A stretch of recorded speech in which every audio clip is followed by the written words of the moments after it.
Ces braves valides ont abandonné les champs pour ce site d'orpaillage à Kapolo dans le département de Tengrela, au nord de la Côte d'Ivoire.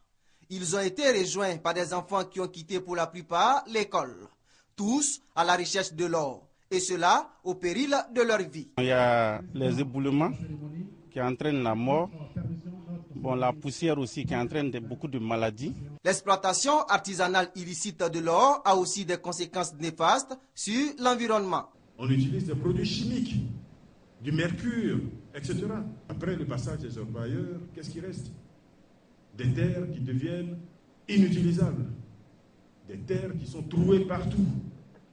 Danger pour les humains, danger pour les animaux. Conscient de tous ces dangers, l'État lance à Boundiali le programme national de rationalisation de l'orpaillage. Il vise à assainir, organiser et à encadrer l'activité d'orpaillage.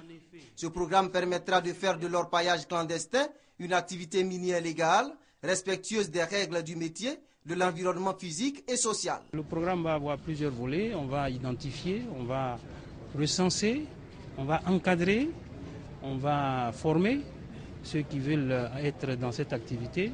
Ceux qui ne vont pas rentrer dans ce processus, ils seront purement et simplement expulsés. Les sites qui ne vont pas accepter seront fermés par les forces de l'ordre. À Korogo, capitale de la région du Poro, le programme national de rationalisation de l'orpaillage a été expliqué aux autorités administratives, aux chefs traditionnels et à tous ceux qui exercent dans ce secteur.